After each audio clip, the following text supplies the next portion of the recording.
Perkenalkan, nama saya Intania Mawilos dari kelas A4 Keperawatan semester 7.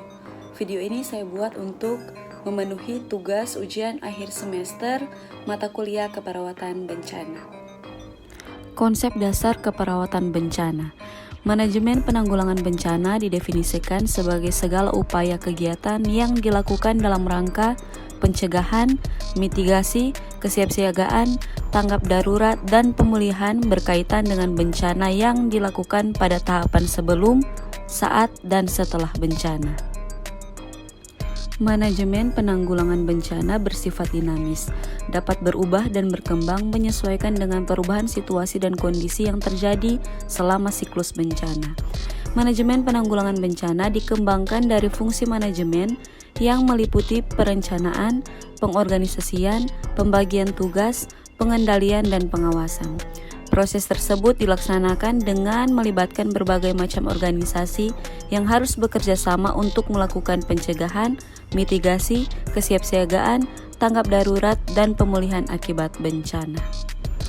Penanggulangan bencana pada tahap sebelum bencana atau prabencana yang dilakukan pada periode ini di mana bencana belum atau tidak terjadi namun terdapat potensi bencana. Penanggulangan bencana pada tahap tanggap darurat atau intra bencana yang diimplementasikan dan dilaksanakan pada saat terjadi bencana. Penanggulangan pada tahap setelah bencana atau pasca bencana yang diterapkan setelah terjadi bencana. Menurut Undang-Undang Nomor 24 Tahun 2007 tentang Penanggulangan Bencana, bencana merupakan suatu peristiwa atau rangkaian kegiatan yang mengancam dan mengganggu kehidupan masyarakat yang disebabkan oleh faktor alam dan non-alam maupun faktor manusia, sehingga dapat menyebabkan timbulnya korban jiwa manusia, kerusakan lingkungan, kerusakan harta benda, dan dampak psikologis. Apa itu tanah longsor? Tanah longsor adalah suatu peristiwa geologi yang terjadi karena pergerakan massa batuan atau tanah dengan berbagai tipe dan jenis, seperti jatuhnya bebatuan atau gumpalan besar tanah. Secara umum, tanah longsor disebabkan oleh dua faktor, yaitu faktor pemicu dan faktor pendorong. Adapun penyebab tanah longsor antara lain erosi tanah, curah hujan tinggi, lereng tebing yang terjal, kurangnya kepadatan tanah, dan bebatuan yang lapuk. Pertolongan pada korban.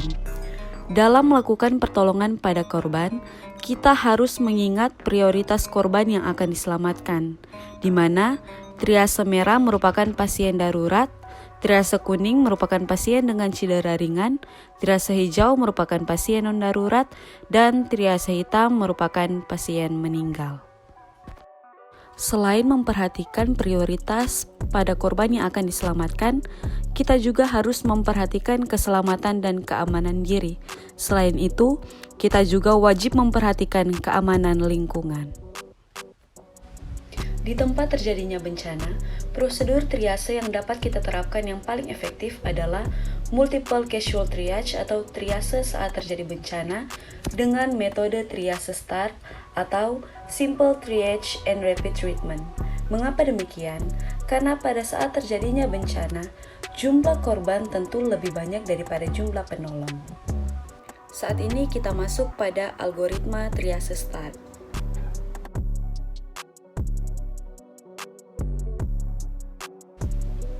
Ini adalah algoritma pada sistem triase start atau simple triage and rapid treatment.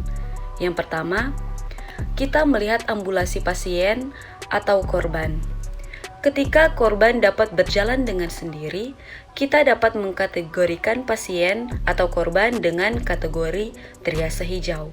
Kemudian, ketika pasien tidak mampu melakukan mobilisasi, maka kita melihat airway atau jalan nafas. Ketika korban tidak bernafas, kita coba membuka jalan nafas dengan simple manuver seperti head tilt, chin lift, atau jaw thrust. Ketika korban kembali bernafas, kita kategorikan triase merah. Sedangkan apabila pasien atau korban tetap tidak bernafas, kita kategorikan pada kategori triase hitam. Kemudian, ketika kita mengevaluasi nafas atau breathing, Ketika kita dapatkan korban bernafas dengan kecepatan nafas lebih dari 30 kali per menit, maka kita kategorikan sebagai triase merah. Dan ketika korban bernafas, namun korban bernafas kurang dari 30 kali per menit, kita lanjutkan dengan mengecek perfusi. Perfusi di sini kita bisa mengecek sebagai tanda sirkulasi dengan CRT atau Cardiac Resynchronization Therapy. Apabila CRT lebih dari 2 detik, maka kita kategorikan triase merah. Sedangkan ketika CRT kurang dari 2 detik, maka kita lanjutkan dengan mengecek kesadaran dengan cara memberi perintah yang sederhana seperti mengangkat tangan atau menggerakkan jari. Ketika korban dapat melakukan tindakan yang sederhana, maka kita kategorikan sebagai triase kuning. Dan ketika korban tidak dapat melakukan perintah yang sederhana, maka kita kategorikan sebagai triase merah. Biasanya pada sistem triase start akan diberikan warna merah, kuning, hijau, dan hitam di tempat korban yang dapat dilihat. Dapat menggunakan spidol atau penanda lengan atau semacam kartu. Demikianlah video yang dapat saya buat. Kiranya video ini dapat bermanfaat bagi kita semua. Salam sehat.